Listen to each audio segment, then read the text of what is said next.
ગાંધીજી કેટલા વર્ષ છે જેલની અંદર રહ્યા. જેલની અંદર રહેવું કે કેટલું અઘરું અને કપરું હોય છે.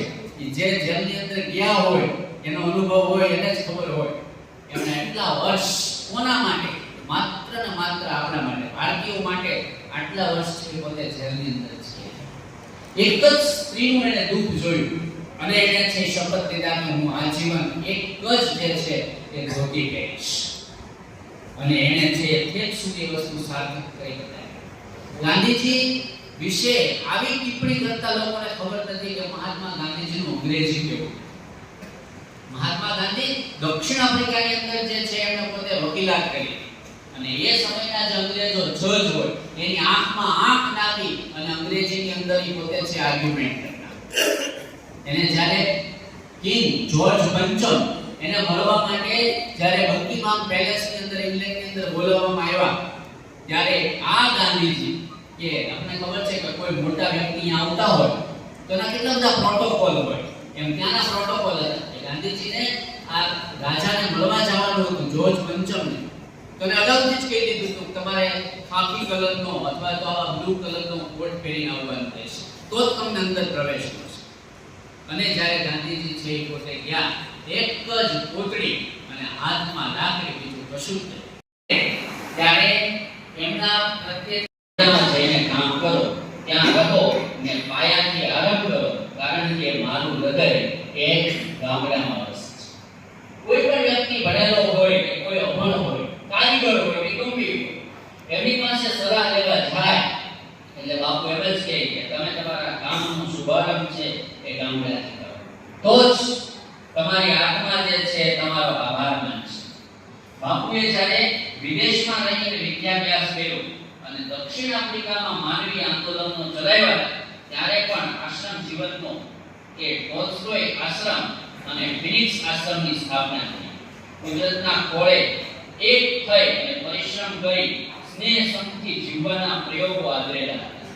ભારતમાં આવીને પણ ગુરુ ગોખલેના કહેવાથી સમગ્ર ભારત ભ્રમણ કરી ગ્રામીણ જીવન સમીપથી જોયું અને તેથી ગાંધીજીના હૈયામાં એક દર્દ કાયમ રહેતો કે જ્યાં સુધી હું આ ગામડામાં જઈને ન બેસું ત્યાં સુધી મારા કથનની અને કાર્યની શીખ એવું નહોતું કે મહાત્મા ગાંધી જે છે એનો જન્મ ત્યાં થયો નથી, બહાર નહોતા ગયા. તો તેના રોજ ગાંધીજીનો જન્મ થયો હતો પોરબંદરમાં.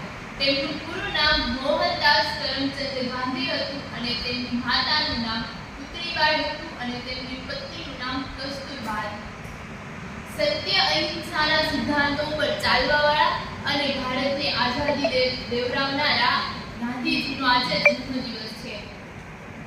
અંગ્રેજો સામે અસહયોગ સત્યાગ્રહ જેવા આંદોલનના બળ પર તેમણે ભારતને 200 વર્ષની ગુલામીમાંથી મુક્ત કર્યા હતા. ગાંધીજી અંગ્રેજોને કહેતા કે આપ मेरे शरीर को जंजीरों से जकड़ सकते हैं, आप मेरे शरीर को जंजीरों से जकड़ सकते हैं, मुझे यातना भी दे सकते हैं और चाहे तो मेरे शरीर को नष्ट भी कर सकते हैं, लेकिन कभी आप मेरे विचारों को कैद नहीं कर सकते. હવે હું તમને ગાંધીજીના જીવનનો એક સામાન્ય અને નાનકડો એવો પ્રસંગ કહેવા માંગુ છું. ગાંધીજી જ્યારે ચરખો સંઘ ચલાવતા હતા ત્યારે તે ભારતમાં ભ્રમણ કરીને તેના માટે પૈસા ભેગા કરતા હતા. ત્યારે તે એક દિવસ તેને સભામાં ઓડિશાની સભામાં સંબોધિત કરવા જવાનું હતું. તો ત્યાં તેણે સંબોધન કર્યું અને તેનું ભાષણ પૂરું થયું પછી ત્યાં એક ડોશીમાં ગાંધીજી તરફ આવતા હતા. તેના કપડા ફાટલા તૂટલા હતા અને તે થોડા નમીને ગાંધીજી તરફ ચાલી આવતા હતા. તો તે ડોશીમાં ગાંધીજી પાસે આવ્યા તો ગાંધીજી તે ડોશીમાને પગે લાગ્યા. પછી તે ડોશી नहीं चढ़े आहिर लकेरी छोड़ दे गांधीजी बापू તમને રે મરણ ક્યાંથી આપ્યા એવો હીરનો રે ગુમાવ્યો આખાની અંદર નહીં ચડે આહિર લકેરી છોડ રે ગાંધીજી બાપુ તમને રે મરણ ક્યાંથી આપ્યા એવી પહેલી રે